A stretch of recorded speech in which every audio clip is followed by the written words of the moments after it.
Kasus kekerasan terhadap anak terus berulang seakan tak pernah benar-benar usai. Di lingkungan terdekat sekalipun yang seharusnya menjadi ruang paling aman, anak-anak rentan jadi korban kekerasan. Kekerasan fisik, psikis, penelantaran, hingga kekerasan seksual. Mereka tak hanya menahan perihnya luka di tubuh, tetapi juga memikul beban trauma yang bisa menghantui seumur hidup. Baru-baru ini saudara, seorang balita di Surabaya, Jawa Timur disiksa oleh paman dan bibi yang mengasuhnya. Hampir setiap hari, tubuh mungil sang balita menjadi sasaran pelampiasan emosi tak terkendali dari orang-orang yang seharusnya melindungi.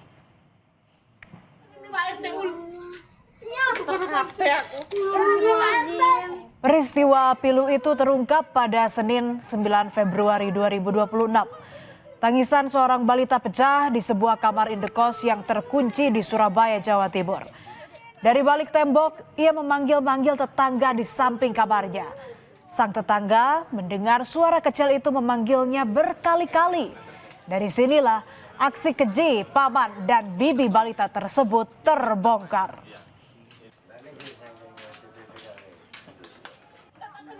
Dari balik pintu kamar indekos, tetangga menanyakan apa yang terjadi kepada korban. Anak usia 4 tahun itu mengaku kelaparan karena ditinggal bekerja oleh paman dan bibinya. Pintu kamar indekos sengaja dikunci oleh kedua pelaku. Sang anak pun memohon dibukakan pintu. Mengetahui ada anak terkurung di kamar, tetangga minta bantuan pengurus RT dan warga setempat untuk menolong anak tersebut. Mereka membongkar kawat teralis jendela demi mengevakuasi sang anak. Saat diselamatkan, kondisi fisik korban sangat memprihatinkan. Ada luka-luka di wajah dan kepalanya. Menurut tetangga, korban tinggal bersama paman dan bibinya sejak 4 bulan lalu. Tetangga sering mendengar suara benturan dan tangisan korban pada malam hari. Panggil Mama Derama gitu, Mama Derama. Kirain siapa panggil-panggil, pas posisi bangun tidur saya. Minta tolong Mama Derama bukain pintu, saya mau keluar, saya lapar, bilang gitu. Posisi pintu dikunci dari luar, kalau jendela terbuka, cuma jendela ada telalis itu ya, sama ada sama ada kulkasnya di posisi di depan jendela itu. Terus saya minta tolong ke mbak belakang. Itu baru pertama kali diketahui warga atau sebelumnya sudah pernah? Udah pernah diketahui warga, cuma dikasih peringatan. Tapi ya sering berarti Bu ya? Sering, kalau nangis itu sering dengar saya tengah malam itu nangis sering. Kadang tengah malam ya ditinggal, dikunciin pintu, tante sama omnya keluar jam 11 sampai jam setengah 12 gitu. Balita korban kekerasan itu adalah anak dari keluarga yang tak lagi utuh. Bapak dan ibunya bercerai. Ia dititipkan kepada paman dan bibinya. Alih-alih diasuh dengan kasih sayang, sang anak justru kerap kali mendapat perlakuan kasar dari kedua pelaku. Polisi telah menetapkan paman dan bibi korban sebagai tersangka dan ditahan di Polrestabes Surabaya. Motif penganiayaan hingga kini masih didalami. Babin Kamtibmas Polsek Lakar Santri menyatakan, usai mendapat laporan warga, pihaknya langsung mendatangi lokasi. Bersama Ketua RT, polisi membawa korban untuk divisum. Setelah itu korban dititipkan kepada kakak dari orang tuanya dengan pengawasan polisi. Kasus ini kemudian dilaporkan ke Unit Pelayanan Perempuan dan Anak Satreskrim Polrestabes Surabaya. Kondisi kayak gitu kita langsung arahkan ke unit PPA, kita sampai malam di situ sama Pak RT juga, sama Pak RT. Setelah Pak RT jadi pelapor karena data si suami itu memang menggunakan data yang lama, KTP lama bukan yang baru. Nah makanya Pak RT sebagai pelapor, orang tua datang, tersangka datang, om tantenya. Setelah itu kita lanjut ke PPA, sebelumnya kita bawa ke Polda Jatim untuk visum.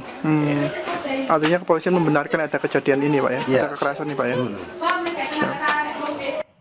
Kekerasan pada anak juga terjadi di sebuah rumah kontrakan di Subang, Jawa Barat pada 13 Februari lalu.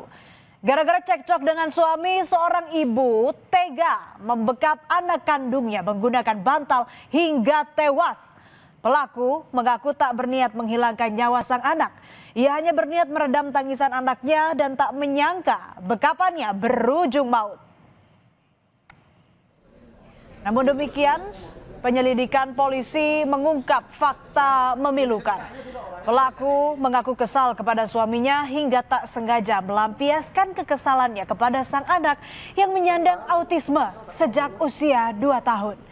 Menurut polisi, konflik rumah tangga sudah sering terjadi antara pasangan suami istri tersebut. Sementara ayah korban mengaku tak menyangka karena selama ini istrinya adalah sosok yang sangat menyayangi ketiga anak mereka.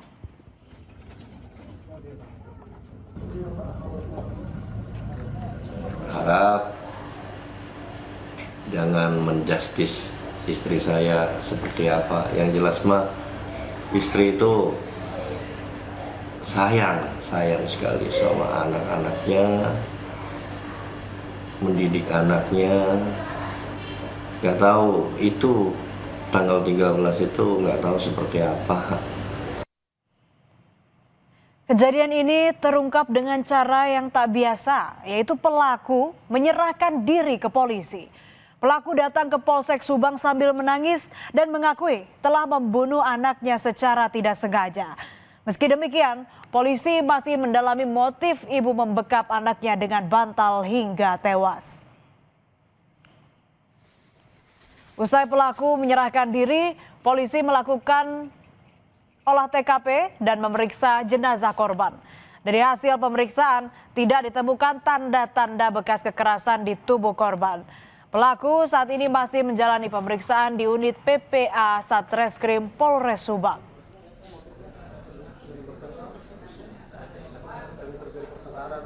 Pada saat di polsek, datanglah seorang perempuan, ibu-ibu, dia menggunakan ojek, kemudian datang ke piket polsek dengan nada dia kayak begitu cepat dan menangis. Dan kita tanyakan piket dan kebetulan saya juga ada di situ. Tanyakan, Bu, kenapa? Dia menyampaikan saya nangis, Pak, saya sudah membunuh anak saya. Setelah begitu kita tidak banyak bicara, langsung. Setiap anak seharusnya tumbuh dalam pelukan kasih sayang dan ruang aman. Namun kasus demi kasus kekerasan yang terus terjadi menunjukkan semakin sempitnya ruang aman bagi anak-anak di Indonesia. Berbagai kebijakan dan aturan perundang-undangan pun belum benar-benar mampu menekan praktik kekerasan pada anak. Kondisi ini menjadi alarm bagi seluruh pihak termasuk pemerintah untuk memberi perlindungan lebih serius kepada anak-anak.